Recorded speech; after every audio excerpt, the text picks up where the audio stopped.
Olá, turma! Como vocês estão? Professor Eduardo Maciel, mais uma vez, estamos ao vivo com os nossos alunos do Polo da FASTEF de Belfor Roxo. Aula essa que acontece todas as segundas-feiras, 19h30, e hoje remotamente, hoje online, eu já vejo aí o seu Pedro Ferreira Lima, eu já vejo a Duda, eu já vejo a Cristiane Bianca e os demais alunos que estão em reunião.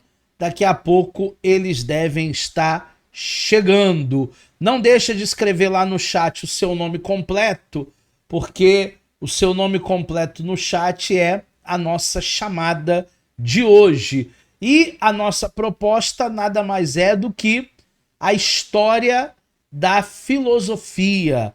Na realidade, hoje já é a aula de número 3. Vocês tiveram uma aula comigo, presencial, tiveram uma aula com o pastor Ademilson também, de maneira presencial, e hoje nós já chegamos à aula de número 3. Mas é sempre bom a gente recapitular, né, turma? Na primeira aula nós falamos da consciência mítica para a consciência filosófica. O que vem a ser isso? A consciência mítica, lá na Grécia Antiga, atribuía tudo aos deuses. A chuva, os trovões, tudo era vontade dos deuses. E a partir da Grécia Antiga para cá, houve uma consciência filosófica no sentido de racionalizar a meteorologia, o poder da natureza e saber que alguns fenômenos não é somente os deuses que estão querendo aquele fenômeno, mas sim existe uma ação racional, existe uma ação da natureza, e a partir do iluminismo eles começam a racionalizar várias questões, tirando a vontade das divindades, tirando as vontades dos deuses e trazendo luz para temas que antes ficavam muito do campo mítico. Nós vimos também as condições históricas para o surgimento da filosofia, vimos a questão da moeda, a questão das estradas, a própria questão do helenismo, que é a cultura grega. Tudo isso foi um agente, né, para propenciar, na realidade, essa... Deixa eu ler aqui. Você está compartilhando a tela com todos. Legal. Tudo isso foi uma... Deixa eu mutar alguém aí que está com o microfone aberto. Mutei. Senão ninguém ouve nada. Tudo isso foi algo para facilitar, digamos assim, para abrir barreiras ali, abrir caminho para a filosofia. Nós também falamos dos primeiros filósofos. Existiram vários períodos aí na filosofia, até o professor Ademilson, na aula passada, ele falou dos pré-socráticos. Eu estou mutando o seu microfone, seu Pedro, para não sair chiado para nós, tá bom? Pode deixar ele mutado e depois, quando o senhor quiser falar, só levantar a mãozinha, que aí o senhor abre o microfone. Por isso que eu estou deixando mutado para não sair ruído na nossa aula. O professor Ademilson falou dos pré-socráticos na aula passada. Nós também vimos o período antropológico e o estabelecimento da filosofia. Todo esse material tem na sua apostila, tá? Todo esse material tem na sua apostila. Eu só estou fazendo aí uma introdução nessa aula 3, para quem está chegando agora não pegar o bonde andando e ficar sem entender muitas coisas que eu e o professor Ademilson falamos. E aí, então, na aula passada, propriamente dita, vocês começaram a estudar os filósofos pré-socráticos. Quem são eles? Aqueles que vieram antes de Sócrates. Sócrates, ele é um grande divisor de águas, né, para a filosofia. Sócrates, Platão, Aristóteles Nós ainda veremos esses filósofos, mas existiam filósofos antes de Sócrates, antes de Aristóteles, antes de grandes expoentes que nós temos aí. E aí nós vimos com o professor Ademilson o Tales de Mileto, que é o precursor, né, da filosofia, desse amor à ciência. Vocês viram também, na semana passada, na aula presencial, o Anaximandro de Mileto, e aqui é o possível mapa do mundo proposto por ele, né? O que eles conheciam do mundo? A Líbia, que é o norte da África, uma parte pequena da Ásia e aquela parte ali da Europa. Só. O mundo se resumia a essa geografia na época. Por isso que o apóstolo Paulo disse assim, olha, o evangelho já foi pregado em quase todo o mundo. Mas que mundo? O mundo que Paulo conhecia, esse mundo aí que nós estamos vendo no mapa.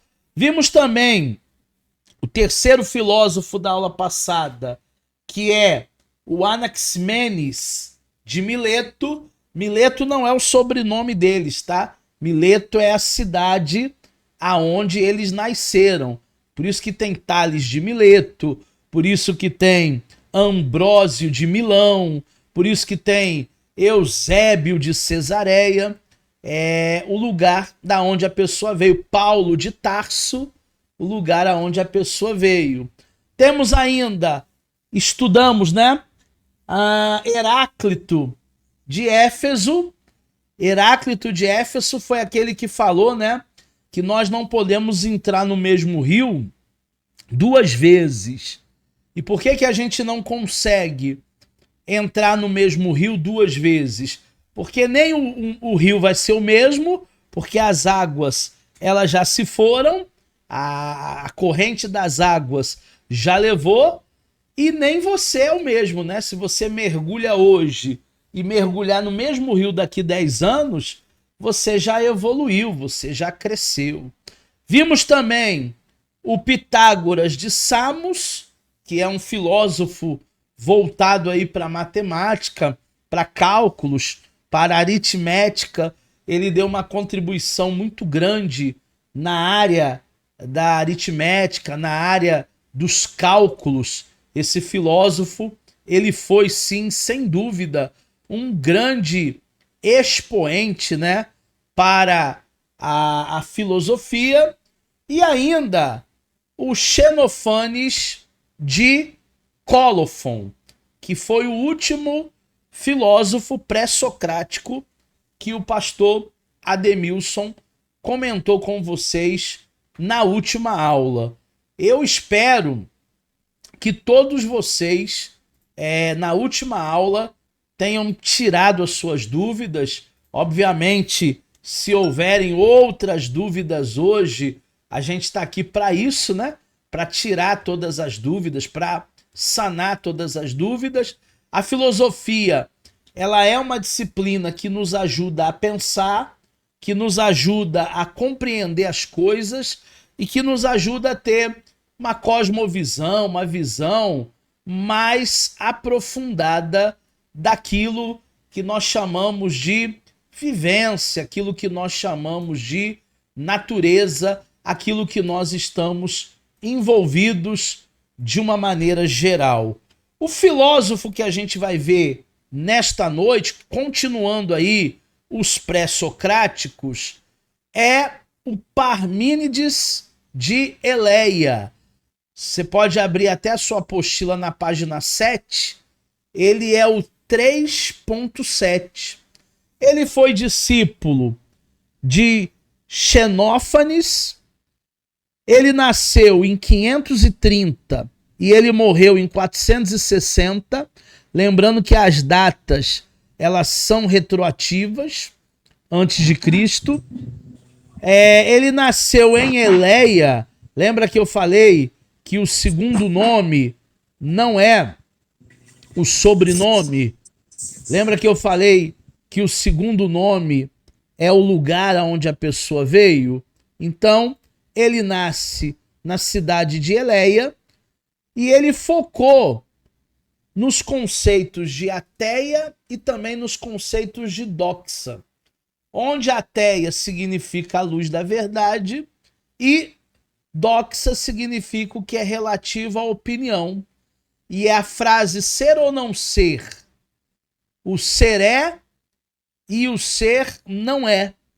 É uma frase de Parmíades. Interessante esses dois conceitos que ele trabalha, turma, de doxa e de ateia. O que seria a aletheia e a doxa? A aletheia seria a luz da verdade, seria um conhecimento mais científico, seria o que nós chamamos hoje de episteme, ou epistemologia, né? Que é a ciência. E o doxa é uma opinião, é uma pesquisa, é algo meio empírico, é algo meio artesanal. Muitas vezes, nós temos esse algo de opinião, né? De terceiros. Ah, o que o outro acha? O que o outro acha é doxa. Mas o que verdadeiramente é aquilo que eu preciso descobrir nesse conceito chamado aletheia. Temos ainda um outro filósofo chamado Zenão, e ele é do mesmo lugar, de Eleia. Zenão de Eleia, ele tem um paradoxo muito conhecido na filosofia, que é o paradoxo de Zenão. Zenão dizia que Aquiles nunca conseguiria alcançar uma tartaruga se ele tivesse que percorrer a metade do caminho restante. Como assim? O Aquiles, ele era um corredor profissional, uma espécie de Bolt. Se ele desse uma vantagem para a tartaruga, e vamos dizer que a tartaruga tivesse uma vantagem de 10 metros, quando o Aquiles começasse a correr atrás da tartaruga, ele alcançaria muito rápido a tartaruga, né? Os 10 metros seria um período de tempo muito mais curto do que a tartaruga fez, obviamente. Só que quando ele chegasse aos 10 metros, a tartaruga não estaria mais nos 10 metros. Ela estaria nos 11 metros. Ela estaria nos 10 metros e meio. Ela estaria nos 10 metros e 10. Então esse paradoxo, ele vem dizer que por mais que se tente alcançar a tartaruga sempre vai estar na frente. Obviamente, nós temos que dar uma vantagem para que a tartaruga possa iniciar a sua trajetória, já que ela é mais lenta. Trazendo isso para a vida real, às vezes uma pessoa acha que viver no corre-corre da vida vai lhe trazer resultados, vai lhe trazer coisas boas. Mas muitas vezes é exatamente o oposto. A tartaruga, ela não corre tanto como você e eu corremos. Porque a vida, ela não é uma linearidade, a vida não é linear. A vida tem seus paradoxos, a vida tem os seus altos e baixos, a vida, ela tem os seus ciclos. Hoje mesmo, eu estava na academia e uma das nossas treinadoras disse para nós assim: poxa, professor, pastor, ora pelo filho da nossa outra treinadora. É um garotinho que tem 8 anos de vida, está entre a vida e a morte no hospital, porque foi diagnosticado com aneurisma, que acabou rompendo, deu uma hemorragia na cabeça dele, e agora só Jesus para fazer um milagre. E eu creio que Deus pode fazer um milagre. Mas você vê como é paradoxal? Às vezes você acha que um idoso vai ter um aneurisma e vai morrer. Uma criança de 8 anos de idade.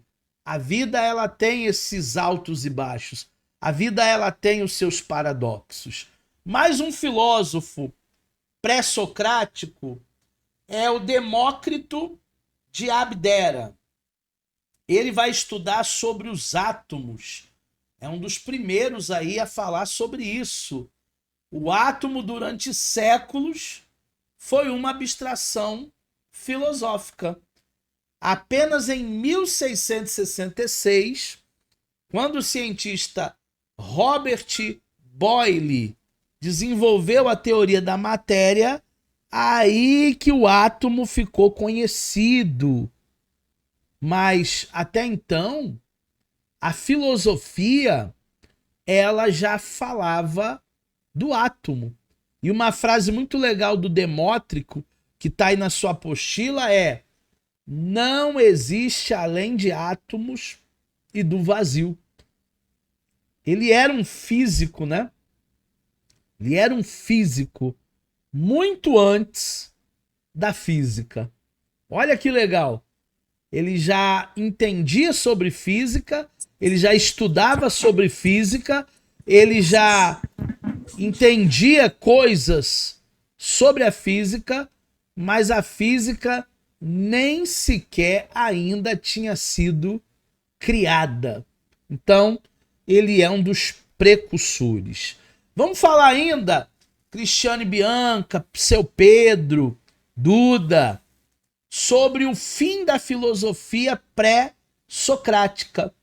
E essa pintura, ela vai ilustrar o quê? Os momentos finais do filósofo grego condenado à morte e tomando um cálice com cícota, que era uma espécie de veneno da época, por expor as suas ideias.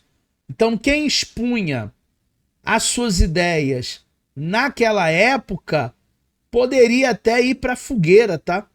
Poderia até perder a sua vida, porque não era uma boa coisa se falar sobre as suas teorias.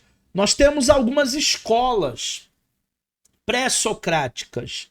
Nós temos a escola jônica, lá no finalzinho da sua apostila, na página 7, que ela se desenvolveu dentro de uma colônia grega, Jônia, lá na Ásia Menor, que hoje é a atual Turquia, e os seus principais representantes foram Tales de Mileto, Anaximenes de Mileto e Anaximandro de Mileto, ainda de Heráclito de Éfeso. Essa era a turma da escola jônica, escola essa, corrente essa, dos pré-socráticos.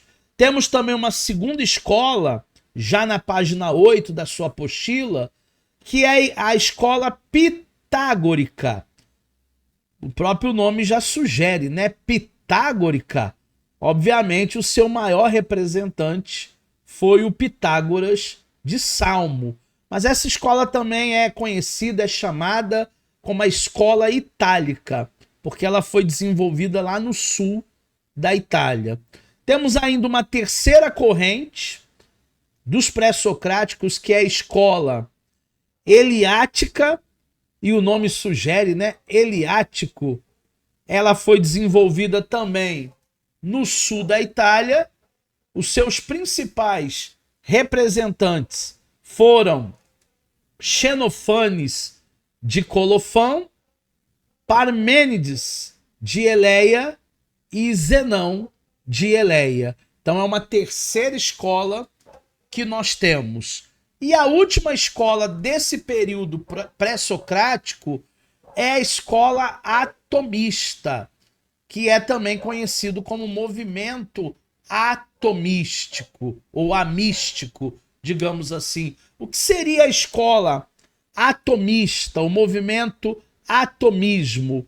Ela vai sendo desenvolvida lá na região da Trácia e os principais representantes foram Demócrito de Abdera, Leucipo de Abdera, e ela marca o fim desse período dos filósofos pré-socráticos. Aqui nós fechamos esse período e é interessante esse mapa que eu coloco para vocês. Também vou mandar esse mapa, vou mandar esses gráficos no grupo de alunos para vocês. Mas olha que legal, nós temos vários filósofos em vários momentos. Nós temos os pré-socráticos ali pintados em amarelo, nós temos os clássicos em vermelho, né?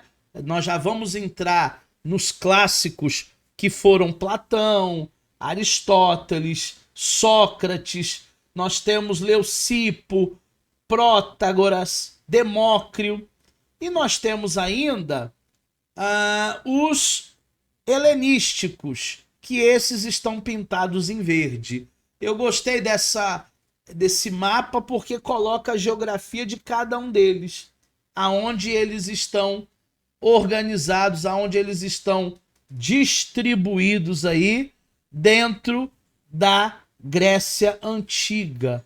Essa é uma disposição de cada um deles na Grécia Antiga. Vale a pena depois você pegar filósofo por filósofo, dar uma estudada em cada um deles para que você entenda esses períodos, né, da cultura grega, para que você entenda esses períodos que nós chamamos de período helenístico. O período helenístico, ele tem a cultura.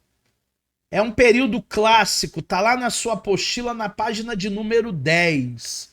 Nesse período que nós temos uma cultura grega clássica, a gente precisa salutar aqui o campo das artes, o campo das esculturas gregas, os deuses gregos, né? A Olimpíada, os esportes, a arquitetura grega, o panteão, as fases mais abundantes que eles viveram. Então, quando nós falamos em período helenístico, nós estamos nos referindo à arte grega, às esculturas gregas, à pintura grega, à arquitetura grega, à comédia grega, o teatro grego, as Olimpíadas. Tem até um filme muito legal que eu assisti, já tem um tempo que eu assisti, Casamento Grego. É um filme de comédia. Você pode ver na sua casa com toda a família. É um filme para família. Não é aquele filme que tem que tirar as crianças da sala, não. Você pode assistir o Casamento Grego. São 3 filmes. Casamento Grego 1, 2 e 3. Eu vi os 3. Gostei mais do 1 e do 2. O terceiro eu achei mais sem graça. É um filme de comédia. E lá tem um velhinho, no 1 e no 2, que ele diz assim: olha, vocês podem me falar qualquer palavra que eu vou falar que a raiz dessa palavra, ela é uma raiz grega. Essa palavra que eu vou falar para vocês é uma palavra de origem grega, porque tudo vem do grego. E eu lembrei agora, falando desse período helenístico, né? Sobre a cultura, sobre os esportes, sobre as artes, dentro desse período grego, e o que representa muito bem essa cultura que é recheada, que tem muita coisa nesse período grego aí, e que nós podemos estudar. Arte grega, escultura grega, pintura grega, arquitetura grega, teatro grego, comédia grega. Então, vale muito a pena, porque a Grécia, ela é a mãe, né, de muitas ciências. A Grécia, ela vai trazer aí muita coisa sobre a cultura, ela vai trazer muita coisa daquilo que nós precisamos estudar e que faz parte da história da filosofia. Temos ainda Alexandre o Grande. Quem foi Alexandre o Grande? Alexandre o Grande, ele foi o grande desbravador do Império Grego. Ele, se não tivesse morrido, teria conquistado ainda mais coisa. Ele tem um busto, né, esculpido por volta do ano 200 antes de Cristo. Há uma cidade muito famosa nessa época chamada Alexandria, e nessa cidade vários livros foram publicados e colocados ali. É que depois essa biblioteca ela vem a pegar fogo. Mas esse busto aqui do Alexandre o Grande, ele está exposto no Museu Britânico lá em Londres. É um busto datado de 200 antes de Cristo. Então tem mais de 2.000 anos. Mas vale a pena você entender que por causa de Alexandre o Grande, esse império ele vai ter um grande destaque pelas suas conquistas, pela sua vitória. Ele passou a ser conhecido, né, como Alexandre o Grande, principalmente pelas suas conquistas, principalmente porque ele foi responsável em disseminar essa cultura para várias geografias. Todo mundo vivia ali o helenismo. Talvez hoje, se a gente for comparar, seria o inglês, né? Em todo lugar do mundo se fala o inglês. Naquela época, a época do Alexandre, em todo lugar do mundo se falava o grego. E veja que esse mapa, a extensão dos domínios conquistados pelo Império Macedônico. Toda essa parte aí em rosa, né? Foi aquilo que Alexandre o Grande acabou conquistando. Você vê poucas coisas ali que o Alexandre ele não conquista. Esse mapa do Império Macedônico, ele representa para nós o porquê esse homem é chamado de Alexandre o Grande. Por que tantas conquistas? Por que tantas vitórias? Por que tanta coisa que ele acaba se beneficiando? Obviamente, um império vai dominando o outro, né? Primeiro vem o Império Macedônico, depois vem o Império Grego, depois vem o Império Romano, e aí eles vão sendo subjugados. Eu quero falar também nessa aula, se não der tempo a gente continua na próxima aula, mas eu quero falar também nessa aula sobre os filósofos clássicos. Existem pelo menos 3 maiores filósofos clássicos. Quem são? Platão, Aristóteles e também o Sócrates. Eu quero começar com o Platão. Olha a gravura que fizeram aí do Platão. Quem foi Platão? Platão ele foi discípulo de Sócrates. Ele foi o primeiro teórico idealista. Tá lá na sua apostila, no finalzinho da página 11. E aí ele vai escrever, turma, sobre diversos temas. O que o Platão ele vai escrever? Ele vai escrever sobre amor, ele vai escrever sobre amizade, ele vai escrever sobre política, ele vai escrever sobre a imortalidade da alma, que é um tema até cristão. A imortalidade da alma, para onde vamos após a morte? O Platão, ele foi um dos maiores discípulos de Sócrates, um dos mais importantes na Grécia Antiga, e ele acompanhou, turma, todos os discursos do Sócrates.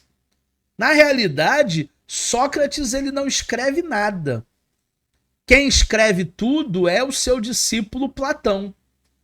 Se você quiser colocar alguém aí que se acha sabichão em xeque, fazer uma pegadinha, fala para ele assim: você já leu algum livro de Sócrates? Você gosta de Sócrates? O que você acha da obra dele? E aí o sabichão vai falar: Eu já li todos os livros de Sócrates. Ele escreve muito bem. Na realidade, quem escreveu para Sócrates foi Platão.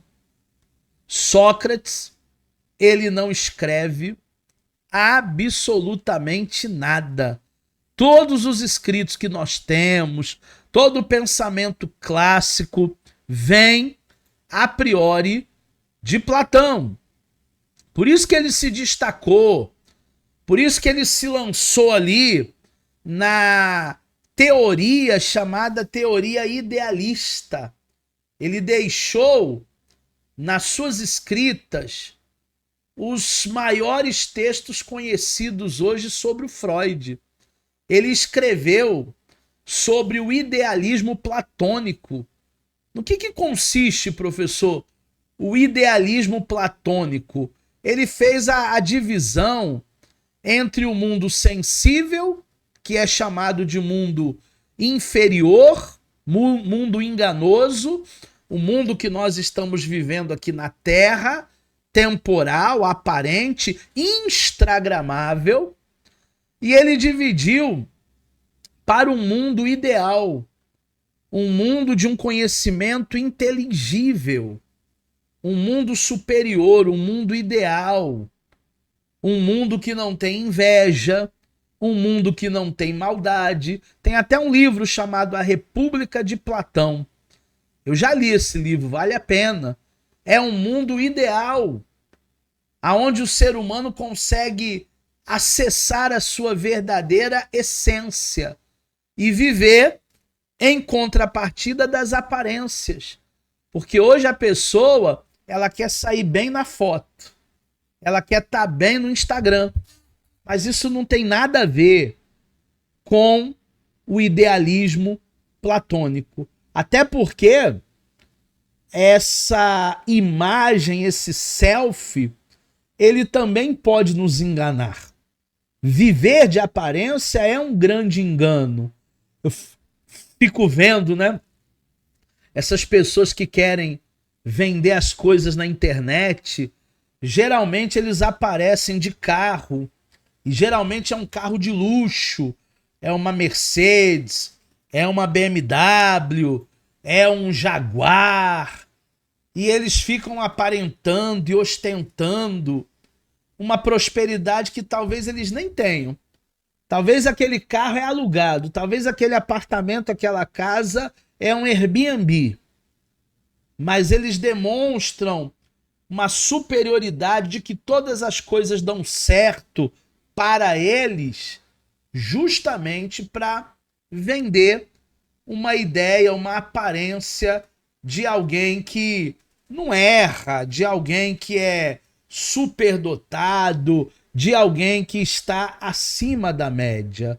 O Platão divide esse mundo em dois: o mundo das ideias, ou o mundo das formas, o mundo ideal, escrito com letra maiúscula, um mundo de uma realidade intelectual verdadeira, ali não há mentira, eterna, não temporal, imutável, que deve ser acessada através do conhecimento humano. Gente, quem tem conhecimento tem tudo. Eu, por exemplo, me mudei de cidade, estou morando em outra cidade, estou tentando instalar a internet da Vivo lá, não estou conseguindo. Aí teve um belo dia que um vizinho meu lá do prédio chegou, puxando assunto, porque ele não me conhece, eu também puxando assunto com ele, porque eu não conhecia. Conversa vai, conversa vem. Eu reclamei com ele: poxa, tô tentando transferir a minha internet lá do Rio para cá e não tô conseguindo, a Vivo tá de brincadeira com a gente. E aí ele disse assim para mim: mas por que você não falou antes? Pera aí que eu vou lá pegar minha senha no modem, você pode usar a minha internet aí o tempo que você quiser, pode mandar os vídeos para os seus alunos a hora que quiser, depois quando instalar a sua, não, tá tudo certo. Conhecimento, network, troca, conversa. Às vezes a pessoa ela fica muito presa ao seu mundinho, à sua bolha, e ela não se relaciona mais. E o ser humano, por perder esse relacionamento com o outro, ele acaba se excluindo desse mundo ideal. Platão vai dizer que esse mundo da aparência, esse mundo sensível, não é um mundo da realidade, não é um mundo prático, não é um mundo que nós experimentamos a nossa plenitude.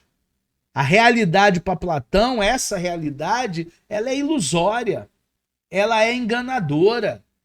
Existe até um jargão popular que o pessoal da época dizia que Platão inspirava-se, as aparências enganam. Realmente, as aparências enganam. A vovó já dizia, e a vovó nem filosofia estudou, hein? Mas a vovó já dizia, nem tudo que reluz é ouro. Eu já ouvi isso dos antigos. Nem tudo que reluz é ouro. E as pessoas, infelizmente, elas acabam caindo num auto-engano. As pessoas acabam se auto-enganando. Falando um pouquinho da biografia do Platão, Platão chamava Aristócles.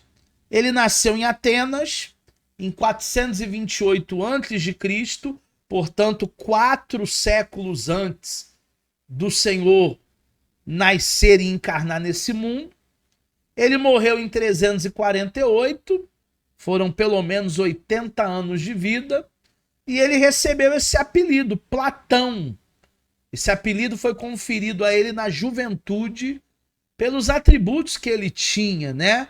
Ele era um homem forte, ele era um homem de ombros largos, e essa palavra Platon, no grego, significava justamente essas omoplatas largas, essas costas largas, esses ombros grandes, né? Ele era filho de uma família muito influente na época, politicamente correta na Grécia. Inclusive, eu preciso abrir um parêntese aqui. Quem é que trabalhava na Grécia Antiga? Os escravos. Escravo foi feito para o trabalho pesado. Esse pessoal da aristocracia, esse pessoal de sangue azul, eles viviam na Acrópole falando sobre política, falando sobre moral, sobre bons costumes, refletindo sobre filosofia. Então, Platão, ele pertence a uma família que tem sangue azul, que tem bens materiais. E é por isso que ele pôde se dedicar à filosofia. Porque, gente, querendo ou não, se a família não apoia o jovem, se ele não tem uma rede de apoio para que ele possa construir o seu curso, fica muito difícil. Eu tiro pelo meu filho, que passou agora para medicina, lá em São José dos Campos. Se ele não tem a família apoiando, ele não conseguiria estudar medicina no Brasil. Primeiro que para passar em medicina já é ganhar na loteria praticamente. Você tem que estudar muito, mas muito. É Enem, é cursinho, tem que estudar demais. Depois, você precisa ter uma dedicação quase que exclusiva. Você chega na faculdade, eu vejo ele chegando lá 7 da manhã e saindo às vezes 5 da tarde, 6 da tarde, 7 da noite, 12 horas trabalhando. Não dá para trabalhar, não dá para fazer outra coisa. É viver para o estudo. E aí a família, nesse momento, ela vai precisar inevitavelmente ajudar. Foi o que aconteceu com Platão, é o que está acontecendo com meu filho atualmente. Em 409, eu já estou lá na página 13 da sua apostila. E também em 404, Platão ele lutou lá na Guerra do Peloponeso. A gente já estudou essa guerra no primeiro grau, que agora é ensino fundamental. Esse período marcou a batalha entre Atenas e Esparta, onde eles foram derrotados, né? Os atenienses eles foram derrotados pelos espartanos. E Platão vivenciou esse período.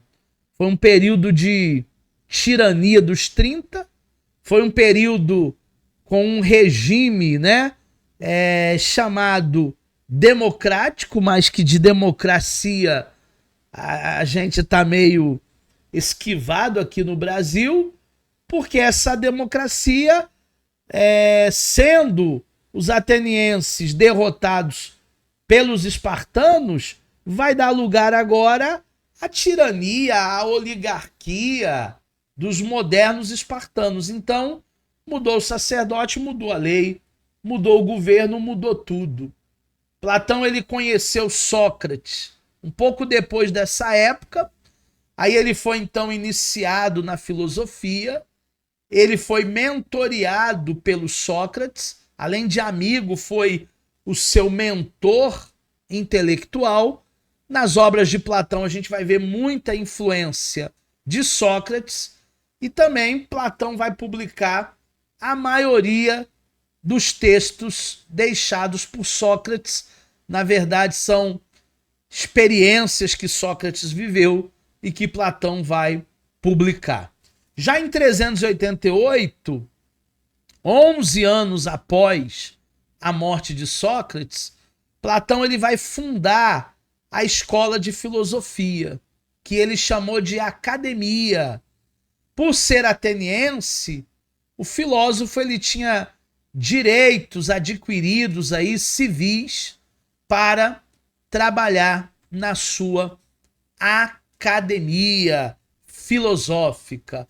E aí ele tem, turma, várias obras. Platão, ele é um camarada muito versátil, muito intelectual. Ele vai escrever, por exemplo, sobre dialética platônica. Ela é uma inspiração parmediana e foi uma técnica de extração, de conclusão, de síntese, com a base de duas ideias, uma tese e uma antítese. O que é isso, professor? Nome de remédio? Não, pessoal. É o contraponto. São os dois lados da moeda. Toda moeda tem a cara e a coroa. Toda coisa tem dois lados. Lado bom, lado ruim. Os bônus e os ônus. Tudo na vida. A gente não pode encarar a vida só numa perspectiva. Isso aqui vai ser muito bom. Não. Isso aqui vai ser muito bom, mas também tem as suas peculiaridades, as suas coisas ruins. Né? Tudo na vida. Casamento é muito bom, mas tem sua parte ruim. Criação de filhos é muito bom, mas tem sua parte ruim. Tudo na vida tem dois lados da moeda. É a dialética do Platão. Ele escreve também sobre o idealismo, que é uma das suas obras mais marcantes. Ele dá base ali à noção do conhecimento do mundo das ideias, o mundo das formas puras, o mundo imutável, o mundo perfeito, o mundo de um conhecimento verdadeiro, obtido através da intelectualidade. Ele divide, né, o mundo das ideias, o mundo perfeito, o mundo ideal e o mundo que nós estamos vivendo aqui e agora. Platão também, turma, ele vai escrever sobre política. Porque política para Platão, ela se desdobra em três esferas, três tipos de caráter, três tipos de coisas que moldam a alma das pessoas. O primeiro tipo de caráter que molda a vida das pessoas é o concupiscível.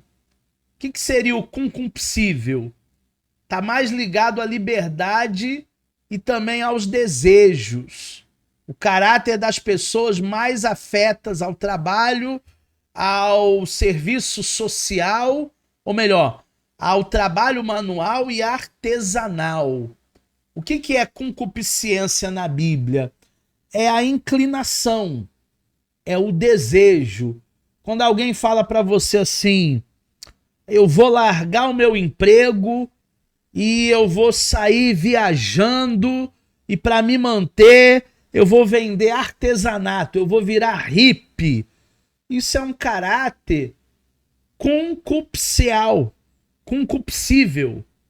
O caráter concupiscível é esse que não fica muito fazendo contas, se dá para viajar, se não dá. Ele está ligado ao seu desejo. Ele vai fazer tudo o que pode para viver um estilo de vida que ele idealizou. O segundo tipo do caráter das almas das pessoas, para Platão, é o caráter irascível. Por serem dominadas por impulsos de raiva, essas pessoas estariam aptas para o serviço militar. Então, pessoas que têm um caráter irascível já é diferente dos concupiscíveis. Concupiscível, ele é ligado ao desejo. O irascível, ele domina os seus impulsos, principalmente impulsos de raiva. E ele gosta de luta, ele gosta da vida militar, ele admira ser policial, até aqui no Rio de Janeiro, porque alguém fazer prova da polícia aqui no estado do Rio de Janeiro é uma verdadeira loucura, hein? Eu não queria ser o pai desse sujeito, mas é por causa de um caráter irascível. E o terceiro caráter, ele vai falar de um perfil aí racional. Caráter racional. Tá lá na página 14 da apostila de vocês.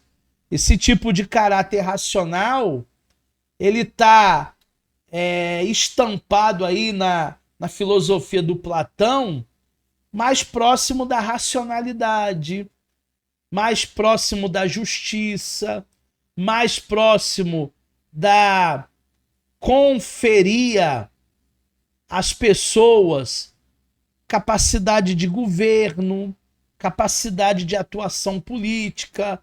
É essa atuação que o caráter racional nos leva.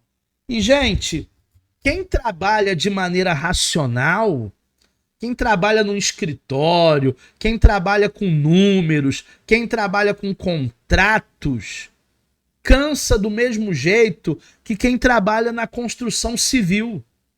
Ah, mas o pedreiro chega moído em casa. Moído no corpo, porque ele faz força. Mas quem trabalha com a mente, chega a essa hora, agora são 8:55. Quem trabalha com a mente, também chega a essa hora, tá esgotado.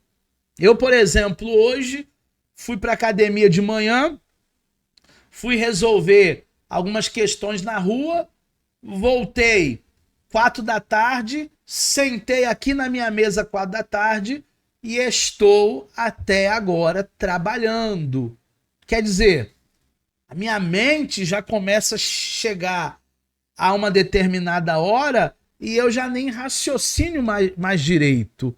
É o caráter que o Platão vai dizer aqui, racional. Política, o governo, a justiça, o professor, mas não é porque a gente trabalha sentado que a gente vive descansado. A mente cansa, como também o corpo cansa. Falando um pouquinho das obras de Platão, ainda nessa página 14, turma, ele vai ter vários escritos, né? A maior obra de Platão é composta pelos diálogos que ele teve com o seu mestre Sócrates. Sócrates é a figura central da obra do Platão. E aí nós precisamos delimitar, porque são pelo menos 35 diálogos entre Sócrates e Platão. E aí ele listou, né? Nós listamos aqui na apostila pelo menos 7. A Apologia de Sócrates, o Laquês, ou A Coragem, que é um livro que traz uma concepção de coragem ali para o cidadão grego muito legal, é uma injeção de ânimo. E Pias Menor, que é um diálogo sobre noções de verdade, sobre noções de mentira, sobre noções de justiça. E Pias Menor, que já é um livro mais belo no sentido de poesia. Nós temos as Górgias, que fala sobre retórica, discurso, interlocução, os sofistas, né? Quem eram os sofistas na Grécia? Os sofistas eram pessoas que treinavam os filhos dos bacanas para boas obras, treinavam a dialética, treinavam o discurso, treinavam gente de sangue azul para serem os futuros políticos. Temos também uma obra muito legal, um discurso muito legal de Sócrates e de Platão chamado Fédon, que é um diálogo sobre a concepção da alma, da onde viemos, para onde vamos, uma questão da metafísica. Temos o Banquete, que é um livro ali que Platão vai utilizar falando, né, de maneira figurística, de maneira figurada, digamos assim, sobre Sócrates. E aí ele vai falar sobre o bem e o amor ideal. Temos ainda a República de Platão, que foi o livro que eu li. Se vocês quiserem ler esse livro, é um livro de 300, 400 páginas, mas é filosofia pura. Quem gosta dessa área, tem muita gente que não gosta de história, não gosta de filosofia. Eu sou apaixonado por filosofia. Tanto é que eu sou professor de filosofia, eu sou professor de sociologia. Mas se você gosta, vale a pena comprar o livro A República de Platão. E tem algumas frases do Platão que eu queria falar com vocês antes da gente terminar a nossa aula de hoje. A primeira frase do Platão está lá no finalzinho da página 15. As cidades somente alcançarão a felicidade se os filósofos se tornarem reis, ou se os reis se tornarem filósofos. Aí vai ser o melhor dos dois mundos, né? Gente que pensa na política. Tem também outra frase dele que diz assim: tente mover o mundo, mas comece movendo a si mesmo. Porque tem gente que quer mudar o mundo, mas não arruma nem a sua cama. Se a pessoa não arruma nem a cama dela de manhã, ela vai mudar que mundo? Primeiro ela precisa cuidar de si, das suas coisas.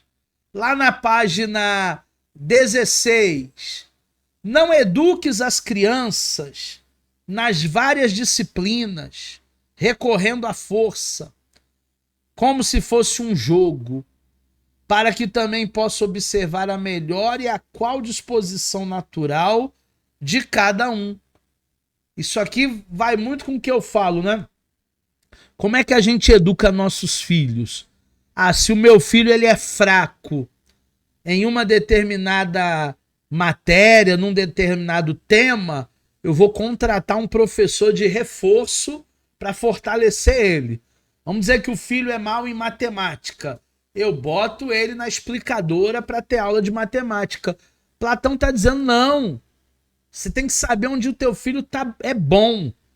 Se o teu filho não é bom de matemática, mas ele é bom de geografia, investe numa explicadora para ele ficar melhor em geografia. Porque ali ele pode se tornar um gênio.